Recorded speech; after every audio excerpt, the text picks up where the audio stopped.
भगवान की जय। ब्राह्मण, क्षत्रिय, वैश्य और शूद्र, ये चार वर्ण हैं। इन चार वर्णों के कर्म के 20 सूत्र हैं। ब्राह्मण 9 कर्मों से, क्षत्रिय 7 कर्म से, वैश्य 3 कर्म से और शूद्र 1 कर्म से विश्वरूप परमात्मा की सेवा करता है। यही 20 सूत्री कार्यक्रम है। ये चारों युगों में, चाहे भारत हो, चाहे रूस हो, अमेरिका हो, जापान हो, फ्रांस हो, चीन हो, कोई भी देश हो, ये चारों युगों में ये कर्म के 4 अंगों से ही विश्वरूप परमात्मा की सेवा होती है। किसी भी देश में अगर ज्ञानी नहीं होंगे तो भी उस देश की व्यवस्था सुचारू रूप से नहीं चल सकती है। न्याय रक्षा करने वाले या सैनिक नहीं होंगे तो भी व्यवस्था नहीं चलेगी। व्यवसाय करने वाले, आयात निर्यात करने वाले, खेती किसानी करने वाले, अन्न उत्पादन करने वाले नहीं होंगे तो भी व्यवस्था नहीं चलेगी।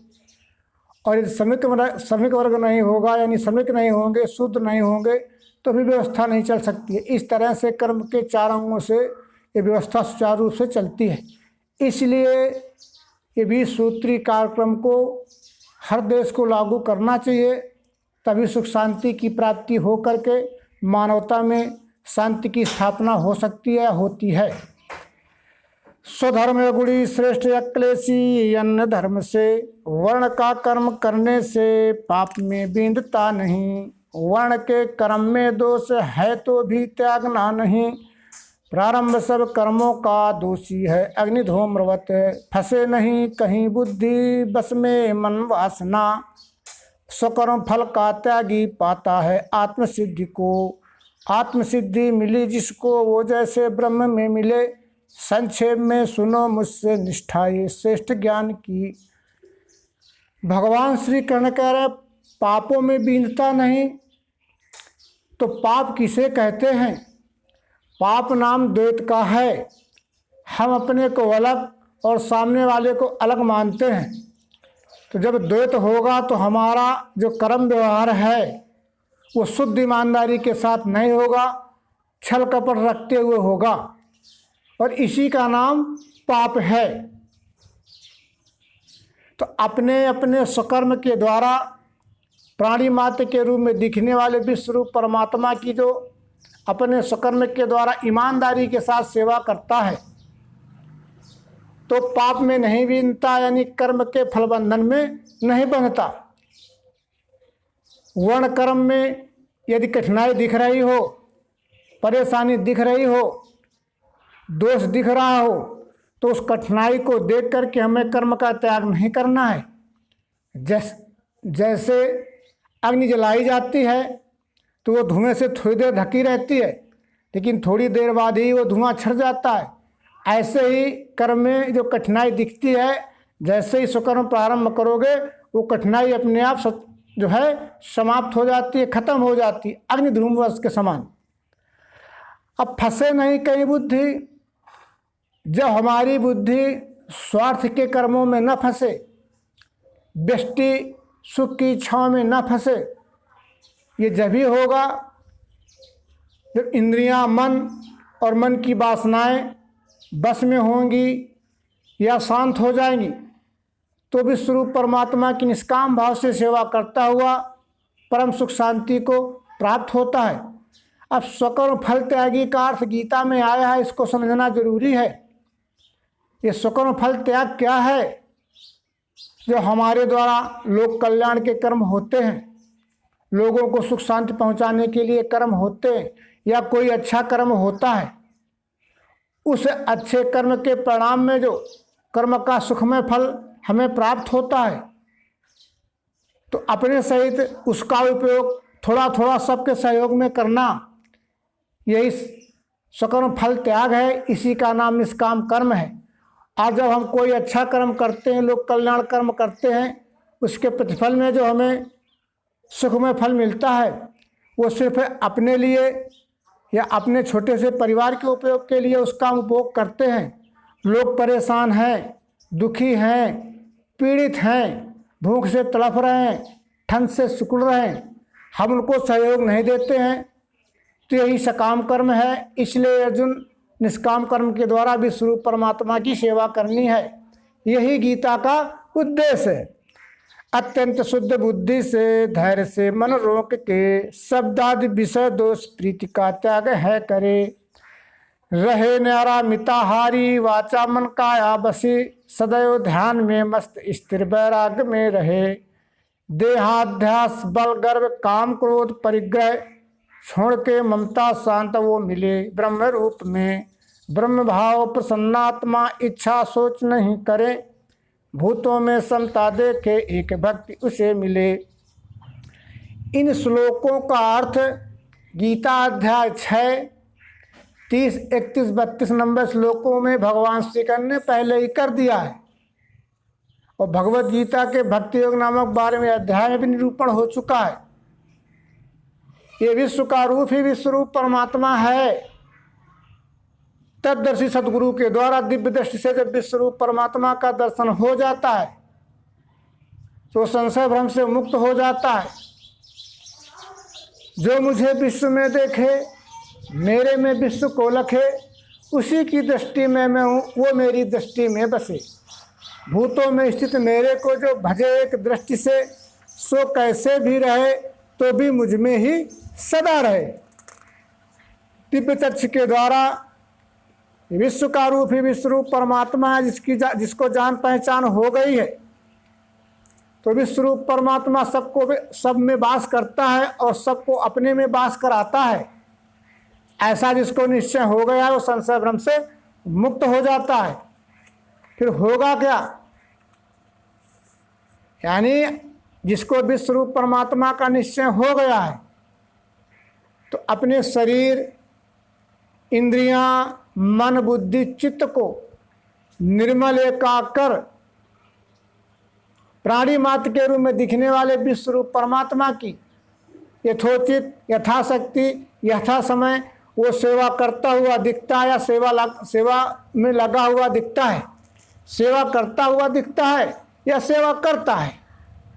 अब रहे न्यारा का तात्पर्य क्या है?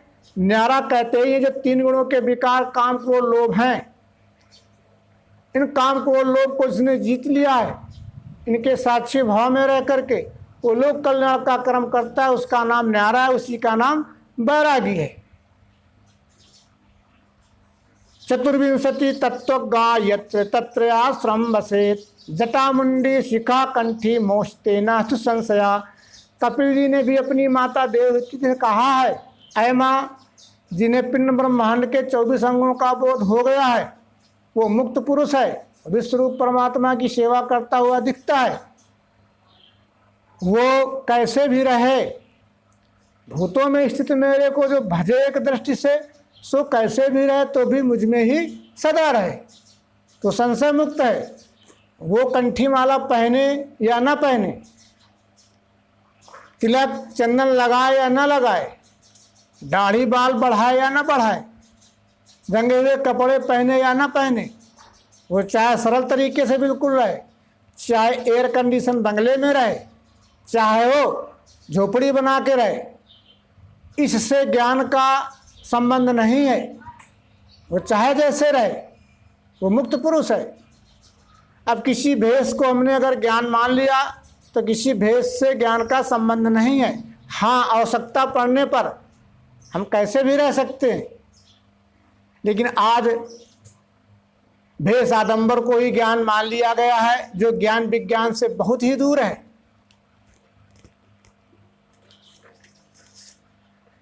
वो जाने भक्ति से मेरे रूप संपूर्ण तत्वतः, यथार्थ जानने से वो होवे मेरा स्वरूप ही। वो सब कर्म करता है मेरे आधार से सदा, वो भी प्रसाद से मेरे मिलता है ब्रह्म रूप में। चित्त से सब कर्मों को सौंप के मुझ में रहे, मेरे में रख के बुद्धि मेरी निष्ठा सदा गहे। अनन्यता दुख सारे हरे मेरे प्रसाद से, तू ये सतना मानेगा हट से नाश पाएगा। अब यहाँ थोड़ा विचार करना है। भक्ति से परमात्मा की प्राप्ति होती है कि परमात्मा दर्शन होने के बाद भक्ति होती है? अनन्य भक्ति कहते हैं, अन्न माने दूसरा, अन्न माने दूसरा न रहे। सो अनन्य से जाके मत नट रहे हनुमंत, मैं सेवक सचराचर रूप राशि भगवन। तो जब अन्न न रहे, एक ही विश्व रूप परमात्मा है, ऐसा निश्चय अंतःकरण में दृढ़ हो जाना ये अनन्यता है। नवम बुद्ध अवतार नारायण भगवान श्री मायानंद चैतन्य जी ने सर्वांग योग अध्याय चौथे पांचवें में स्थूल दृष्टि से विश्व रूप परमात्मा के छह सगुण साकार स्थूल स्वरूप को दिखाया है। छठवें अध्याय में सूक्ष्म दृष्टि से विश्व रूप परमात्मा के निर्गुण निराकार रूप का अनुभव जान पहचान कराई है। सातवें अध्याय में कांड दृष्टि से जहाँ अक्षर अक्षर साकार निराकार सगुण निर्गुण ये दोनों कल्पनाओं का अखंड विलय होता है, उसको पुरुषोत्तम विश्व रूप परमात्मा कहते हैं। कांड दृष्टि से दर्शन कराया है। और महाकांड दृष्टि से जहाँ इस त्रिपुटी का अखंड विलय हो जाता है, तो वस्तु महाकांड परब्रह्म है, ये महाकांड दृष्टि से बोध कराया है। इसके बाद पश्चात बीज भक्ति का अनन्य बढ़ने लगे, अकर्म रूप से दिखे विश्व में वो सदैव ही। ये पराभक्ति है श्रेष्ठ, मुक्तों का निज धाम है, संपूर्ण वृत्तियों का है एक ही लय स्थान ये। इसी में स्थित होने से रस एक कंप वो, हुआ मदरूप ही जानो जन्म मृत्यु से नहीं। ये लक्ष्य करा दिया भगवान श्री माया चैतन्य ने। पहले जिसकी हमें भक्ति करनी है, सेवा करनी है, तो हमें उसकी जान पहचान होनी चाहिए।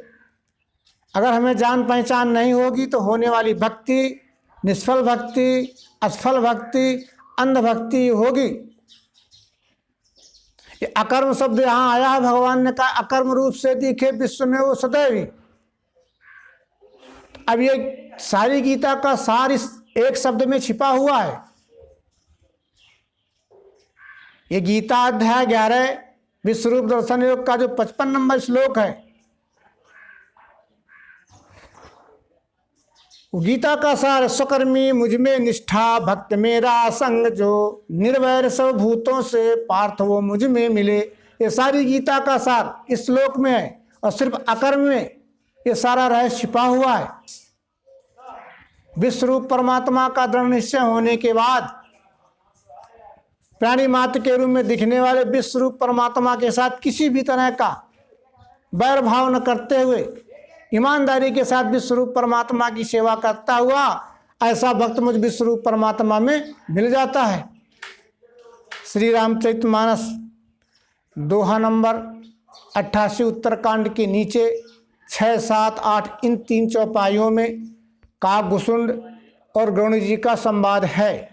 काकभूषुंड जी कह रहे हैं, राम कृपा बिन सुन खगराई, जानी न जाए राम प्रभुताई, जाने बिन न होए प्रतीति, बिन प्रतीति होए नहीं प्रीति, और प्रीति बिना नहीं भगत दृढ़ाई, जिम खगपत जल का चिकनाई।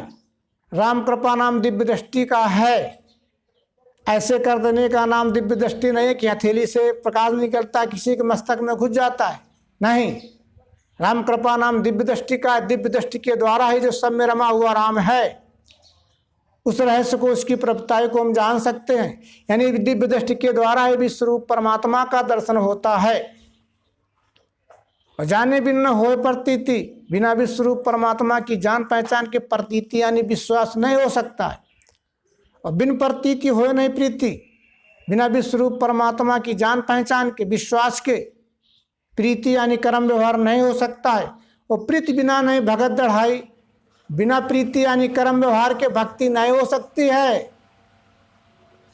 गरुड़ जी जैसे जल को हाथ में लेकर के अपने चेहरे पे लगाने से चिकनाहट आने वाली नहीं है, इसी तरह से असफल निष्फल अंधभक्ति होती है। अष्टम अवतार पूर्व पुरुष 16 कलावान भगवान श्री कृष्ण ने गीता अध्याय 11 में भक्तराज अर्जुन को विश्वरूप परमात्मा का दर्शन कराया है। इसके बाद 12वें अध्याय में भक्ति का स्पष्टीकरण किया है। तो अनन्य कहते ही हैं, एक उदाहरण है कि जब एक रूपता हो जाए, मधुरूपता आ जाए, जैसे जल और पानी, जल और शक्कर अलग अलग है, अभक्त है, और जल को शक्कर को एक में मिला दिया तो भक्त हो गए। अभी अभी कुछ नहीं होना है। जब हम जल को घोलते हैं ऐसे ऐसे तो भीतर से खुरखुराहट आती है, भक्त तो हो गए, लेकिन अभी हमारा आचरण व्यवहार नहीं बन रहा है।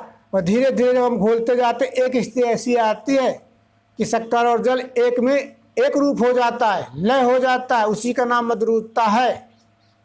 यानी फिर दो नहीं दिखते, अन्य नहीं, कुछ एक वस्तु है, वो मेरे महिमान। इसी का नाम अनंतता है। इसका दूसरा प्रयोग देख लेते हैं। जैसे हमें सेव फल की आवश्यकता है, खाने की ज़रूरत है। हम साइकिल में झोला टांग करके बाज़ार चल दिए, बाज़ार पहुंच गए, एक कोने में खड़े होकर चारों तरफ नज़र घुमा करके देख रहे हैं कि कहीं सेब दिख जाएं। सेब नहीं दिखे, और आगे बढ़े, फिर खड़े होकर के देख रहे, तो हमें सेब की दुकान दिख गई। जब दुकान दिख गई तो हमें आनंद हुआ। तो वस्तु के दर्शन जन सुख का नाम आनंद है। आनंद हो गया, दिख गया कि नहीं, हाँ सेब है। अब उसकी दुकान के पास सेब के हम पहुँचे, सेब वाले से भाव किया, सेब लेकर के झोले में डाल दिया, प्राप्त हो गए। तो वस्तु के प्राप्त जन सुख का नाम मोद है। प्राप्त हो गया, लेकिन अभी शेष है। सेब को लेकर के हम घर आए और चाकू से काट करके जब हमने सेब को मुंह में डाला तो सेब और हम दोनों एक रूप हो गए, अनन्य हो गए, फिर दो नहीं रहे। तो वस्तु के उपभोगजन सुख का नाम प्रमोद है। अनंतता इसी का नाम है।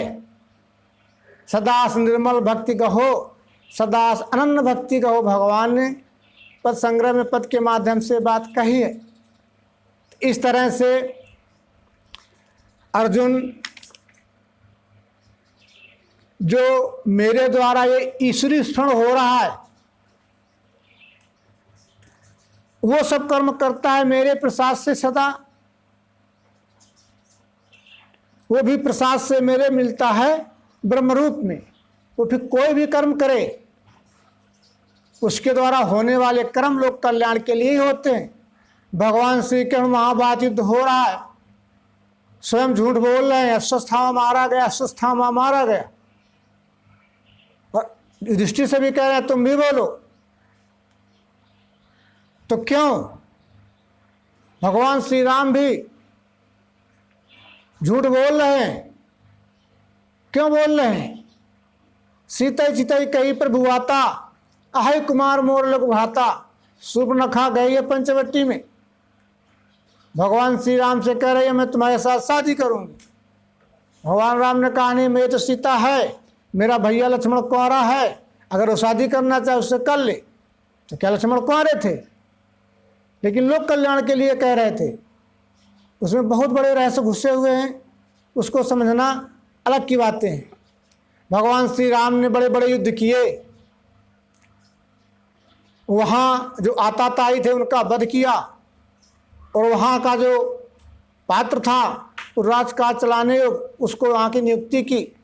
बाली को मारा उत्तराधिकारी अंगद और सुग्रीव को बनाया, रावण को मारा उत्तराधिकारी विभीषण बनाया। यही बात भगवान श्री कृष्ण यहाँ झूठ बोल रहे हैं।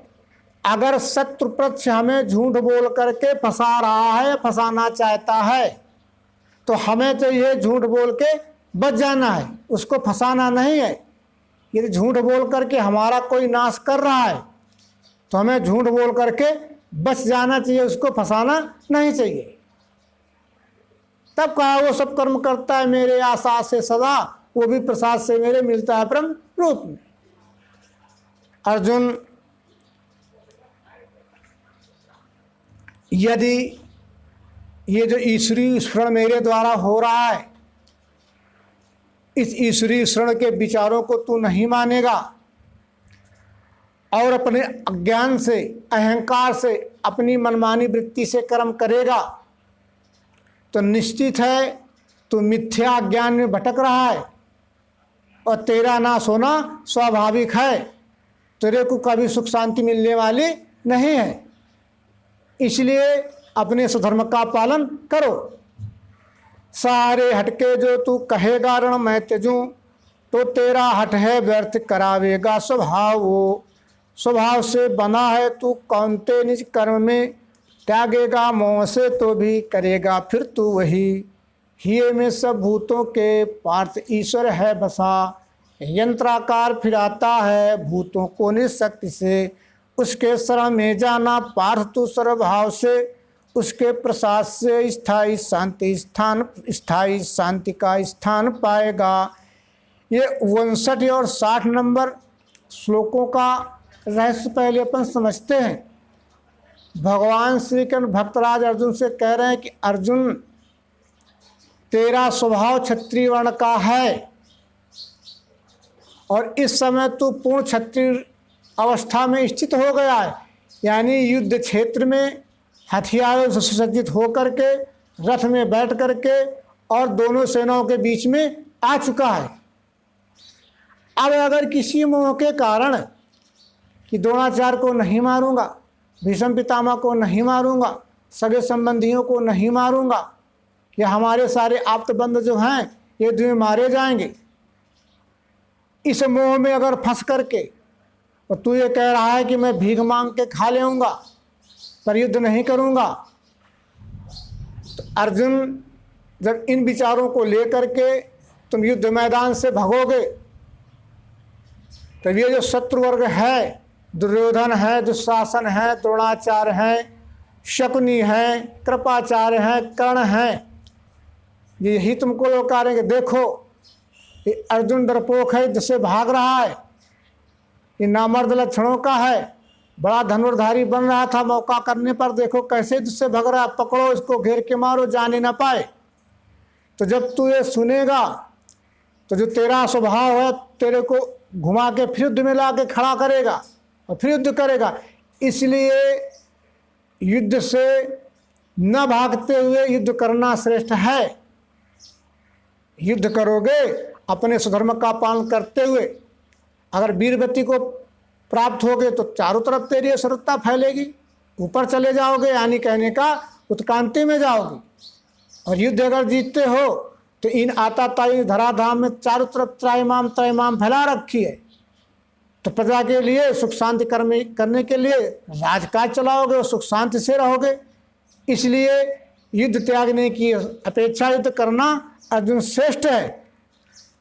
ये जो भी आदि मध्यांत चराचर सृष्टि दिख रही है, ये ईश्वर का ही स्वरूप है।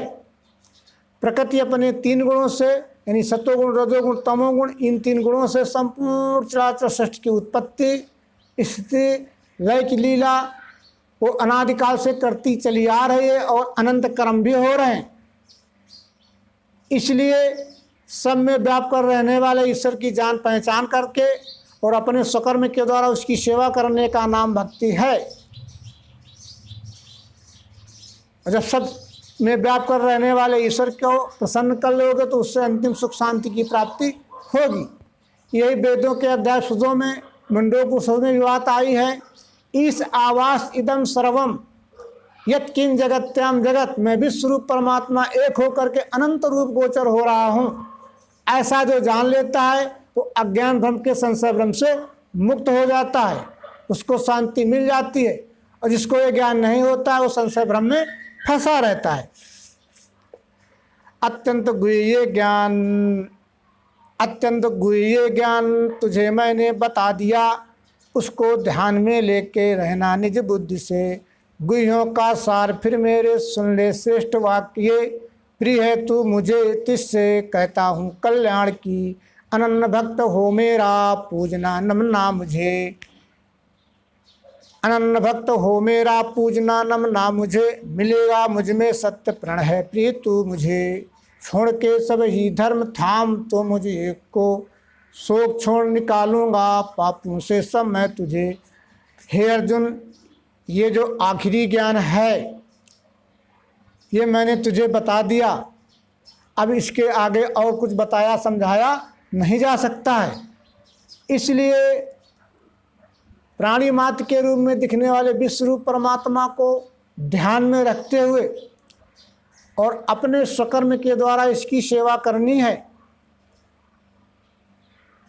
इसकी सेवा करता हुआ अर्जुन सुख शांति को, परम सिद्धि को प्राप्त होगा।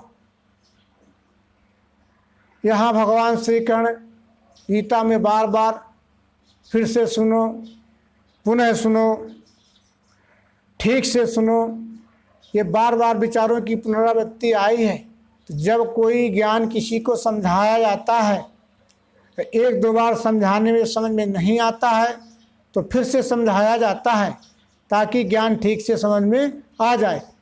भगवान श्री कृष्ण यहाँ अंतिम बार फिर समझा रहे हैं, अर्जुन ये जो गुह्य ज्ञान है, ये जो इससे विश्वरूप परमात्मा का दर्शन होता है, इस विश्वरूप परमात्मा का दर्शन कराने वाला ज्ञान तेरे को मैं फिर से समझा रहा हूँ, जिससे विश्वरूप परमात्मा का निश्चय होकर के लोक कल्याण के कर्म करता हुआ तो सबको प्रिय हो जाए, मेरे को भी और सबको प्रिय हो जाए। अनन्य भक्त हो मेरा, पूजना नमना मुझे, मिलेगा मुझ में सत्य प्रण है प्रीतु मुझे। ये विश्व रूप का ध्यान करो, ये विश्व का रूप ही विश्व रूप परमात्मा है और अपने स्वकर्म के द्वारा उसकी सेवा करने का नाम भक्ति है। ये विश्व रूप परमात्मा ही सबका इष्ट है, ये हमारे अंतःकरण में निश्चय होना चाहिए। और इष्ट समझ करके तुम विश्वरूप परमात्मा की सेवा करता हुआ तत्रूप हो जाएगा, इसमें कोई संशय नहीं है। इसीलिए तुम मेरे को अर्जुन प्रिय हो। अब इसके बाद छोड़ के सब ही धर्म थाम तो मुझे एक को, शोक छोड़ निकालूंगा पापों से सब मैं तुझे। ये 66 नंबर का श्लोक बहुत ही महत्व का है। उस समय न हिंदू धर्म था, न जैन था, न बौद्ध था, न पारसी था, न यहूदी था, न ईसाई था, न इस्लाम था, न सिख था। आदि मतपन संप्रदाय रूपी धर्म तो थे ही नहीं। फिर भगवान श्री कृष्ण अर्जुन को कौन सा धर्म क्षमाना चाहते हैं और कौन से धर्मों को छुड़ाना चाहते हैं, ये बात विचारणीय है। ये मतपन संप्रदाय रूपी धर्म ये धर्म नहीं है, ये स्थायी धर्म नहीं है। अर्जुन ब्रह्मा जी द्वारा बनाए हुए त्रेताकालीन कुल धर्म को और ऋषियों मुनियों द्वारा बनाए द्वापर कालीन जाति धर्म को ही सनातन धर्म कुल और स्थायी धर्म मान रहा था। यानी जाति धर्म कुल धर्म को ही सनातन धर्म मानव धर्म मान रहा था। लेकिन भगवान श्री कृष्ण अर्जुन से कह रहे हैं कि ये कुल धर्म जाति धर्म समय समय पर बदलते बिगड़ते रहते हैं, लेकिन जो स्थायी चातुर्ण धर्म है ये न कभी बनता है न कभी बिगड़ता है। ये ईश्वरीय प्रकाश है, ये अनादिकाल से है और जब तक ये सृष्टि रहेगी तब तक ये रहेगा। इसलिए स्थायी सनातन धर्म को थाम ले और अपने स्वकर्म का पालन करो, तेरे को मैं सारे पापों से निवृत्त कर लूँगा। तो विश्वरूप परमात्मा ने जो धर्म धारण किया है उसी का नाम धर्म है, उसी को धर्म कहते हैं। और विश्वरूप परमात्मा का अंश प्रजा है तो प्रजा को भी धर्म धारण करना चाहिए। तो अब विचार करने की बात है, विश्वरूप परमात्मा ने क्या धारण किया हुआ है। इट पिंड स्वरूप देह को हम देखते हैं, इसमें आँख है, त्वचा है, स्रोत है, जिह्वा है, नासिका है, बाणी है, हाथ है, पैर है, उपस्थ है, गुदा है, अंतःकरण चतुष्ट मन बुद्धि चित्त अहंकार है, व्यान वायु समान वायु प्राण वायु उदान वायु अपान वायु पंच प्राण है। तो जो इस पिंड में रचना है कोई चाहे हिंदू हो, चाहे मुस्लिम हो, चाहे सिख हो, चाहे ईसाई हो, चाहे जैन हो, चाहे बौद्ध, कोई भी मनुष्य हो, एक जैसे अंग सब में है। और जैसे उत्पत्ति शरीर की है ऐसे उत्पत्ति संपूर्ण मानव की है। तो विश्वरूप परमात्मा ने एक धर्म धारण किया है, अनेक धर्म धारण नहीं किए हैं। ये निश्चय अर्जुन करके अपने सकर्म का पालन करो। ये ज्ञान अतपसी को न बताना या भक्त को, सुने नहीं करे मेरी निंदा जो उसको नहीं। गुह्य का गुह्य ये ज्ञान जो मेरे भक्त से कहे, वो मेरी श्रेष्ठ भक्ति से मुझ में मिल जाएगा। उससे सर्व मनुष्यों में मेरा प्रिय करता नहीं, और कोई नहीं मेरे प्रेम का उस बिन यहाँ। धर्म का बीज ये मेरा तेरा संवाद जो पढ़े, उसने ज्ञान के द्वारा मुझे प्रिय वही किया। भगवान श्री कृष्ण अर्जुन से कह रहे हैं ये विश्वरूप परमात्मा का जान पहचान कराने वाला गुह्य ज्ञान अतपसी को अभक्त को न बताना, यानी जो सुनना नहीं चाहता है उसको ज़बरदस्ती सुनाओगे तो तुमसे विवाद कर लेगा, झगड़ा कर लेगा, कहेगा हमें ऐसे ज्ञान की जरूरत नहीं है, आप यहाँ से चले जाइए। तो वही यहाँ कह रहे हैं ऐसे व्यक्ति को ये दिव्य चक्षु योग का ज्ञान मत सुनाना, उससे चर्चा न करना। लेकिन ये जो गुह्य का गुह्य ज्ञान है जो मेरे भक्तों को बताएगा, विश्वरूप परमात्मा के दर्शन का ज्ञान जो दिव्य चक्षु योग है जो हमारे भक्तों को बताएगा, वो मेरी श्रेष्ठ भक्ति करता हुआ मुझ विश्वरूप परमात्मा में मिल जाएगा। इस धराधाम में सबसे प्रिय मेरा वही है जो फैले हुए संशय भ्रम के अज्ञान को दूर करने के लिए ज्ञान विज्ञान का उपदेश भक्तों को कराता है। वो मेरे को सबसे प्रिय है, उसके समान कोई दूसरा मेरे को प्रिय नहीं है।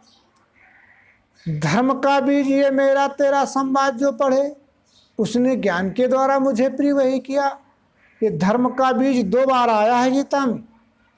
गीता अध्याय 9 दूसरे नंबर श्लोक, राज विद्या राजगुह्य हैगा श्रेष्ठ पवित्र, ये प्रत्यक्ष धर्म का बीज अनासी सुख साध्य है। ये राज विद्या नाम ही दिव्य दृष्टि का है। ये दिव्य दृष्टि से विश्वरूप परमात्मा का दर्शन होता है और विश्वरूप परमात्मा का निश्चय अंतःकरण में दृढ़ हो जाना ही धर्म है। तो ये दिव्य दृष्टि धर्म का बीज है। क्यों है? क्योंकि विश्वरूप परमात्मा का दर्शन दिव्य दृष्टि से होता है और विश्वरूप परमात्मा का निश्चय अंतःकरण में दृढ़ हो जाना ही धर्म है। लेकिन नवम बुद्ध अवतार नारायण भगवान श्री मायानंद चैतन्य जी ने ये दिव्य दृष्टि के बीज का भी आविष्कार करते अध्यात्म की खोज की इंड कर दी, समाप्ति कर दी। इसके आगे कोई आध्यात्मिक खोज नहीं है। सर्वांग योग ये स्थायी बीज है दिव्य चक्षु का। ये सर्वांग योग से अनुभव प्रकट होता है। अनुभव नाम दिव्य दृष्टि का है। सर्वांग योग से त्रिपुटी सहित त्रिपुटी रहित वस्तुबोध होता है और त्रिपुटी योग नाम दिव्य दृष्टि का है। तो धर्म का बीज ये मेरा तेरा संवाद जो पढ़े, यानी जो दिव्य चक्षु का जो उपदेश है अर्जुन जो तुम्हें दिया है, ये जो पढ़ेगा उसको विश्वरूप परमात्मा का ज्ञान हो जाएगा, वो मेरे को प्रिय है।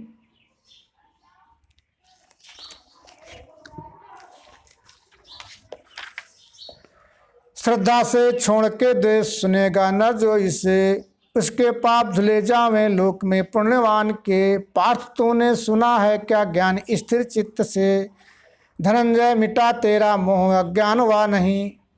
भगवान श्री कृष्ण कह रहे हैं अर्जुन श्रद्धा से छोड़ के द्वेष सुनेगा नर जो उसे, जो विश्वरूप परमात्मा का ज्ञान सात्विक श्रद्धा से सुनेगा पढ़ेगा तो उसका द्वैत भ्रम निरसन हो जाएगा, पाप धुल जाएंगे, यानी उसका द्वैत भ्रम निरसन हो जाएगा। जब द्वैत भ्रम निरसन हो जाएगा तो होने वाले कर्म उसके लोक कल्याण के लिए होंगे। उसका भावी जन्म पुण्यवान लोक में होगा, आचरणवानों के यहाँ उसका जन्म होगा।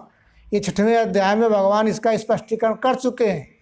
वो पुण्यवान लोगों में साथ में भोग के योग भ्रष्ट जन्म ले हुए निर्मल श्रीमान के यहाँ अथवा धीमान योगी के कुल में जन्म है मिले। इस लोक में ऐसा जन्म होना दुर्लभ है बड़ा। पार्थों ने सुना है क्या ज्ञान स्थिर चित्त से, धनंजय मिटा तेरा मोह अज्ञान वा नहीं। अर्जुन से भगवान श्री कृष्ण कह रहे हैं कि अर्जुन तेरे को जो मैंने ये दिव्य चक्षु के विचार या ज्ञान बताया है, ये निर्मल चित्त से इसको सुना है कि नहीं सुना है, तेरा संशय भ्रम गया कि नहीं गया, कि अभी और ज्ञान बताना पड़ेगा। जब ऐसा भगवान श्री कृष्ण ने अर्जुन से कहा है, अर्जुन निर्भय होकर के मुक्त कंठ से बोल दिया। क्या कहा रहा अर्जुन? अर्जुन बोला गया मोह मिला धर्म कृपा से आपकी मुझे, भ्रम पूर्ण गया मेरा करूँगा आपका कहा। अब अर्जुन भगवान श्री कृष्ण से कह दिया कि मेरा मोह चला गया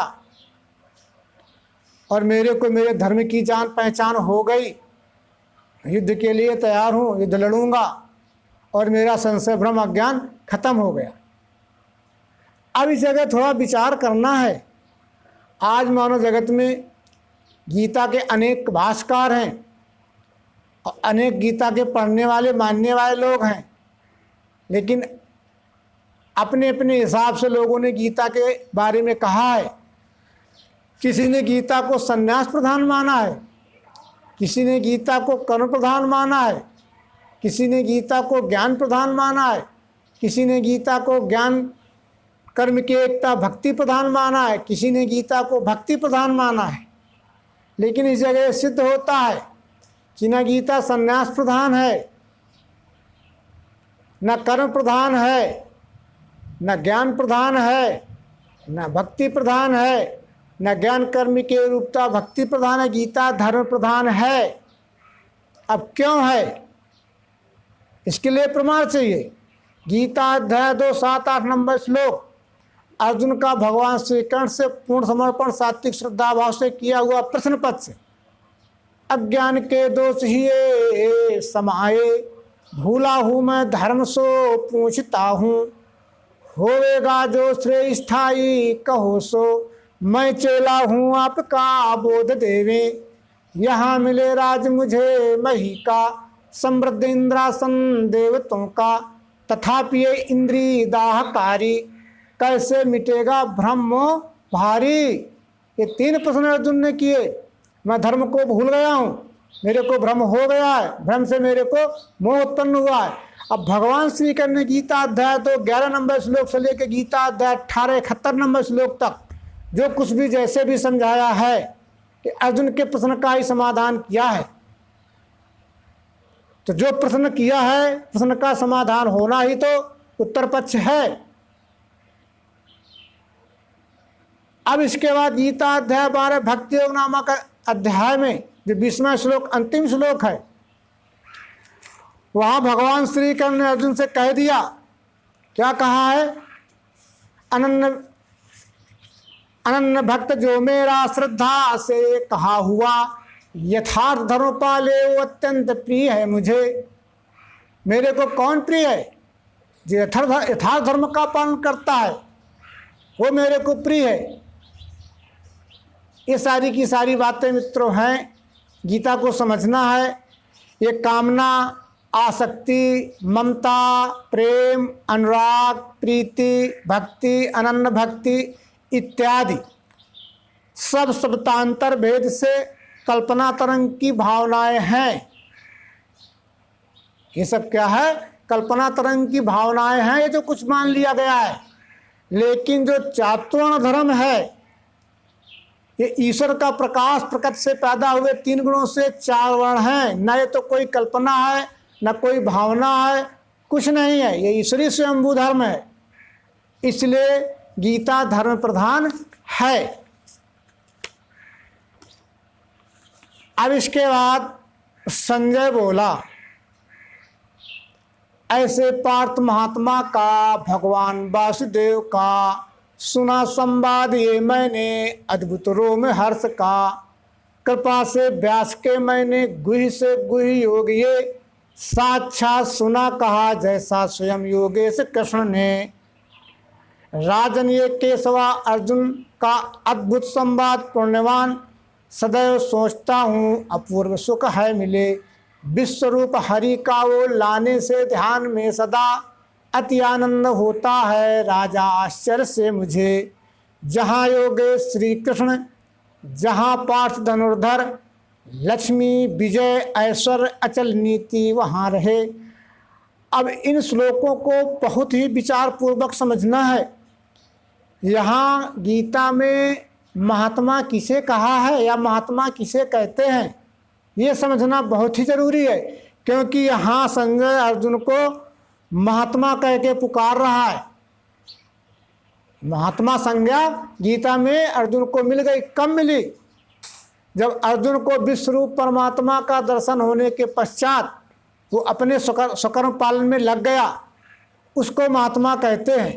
तो गीता अध्याय 7 19 नंबर श्लोक, बहुनाम जन्मना मनते ज्ञानवान माम प्रापद्यते वासुदेवा सर्वमिति स महात्मा सुदुर्लभा।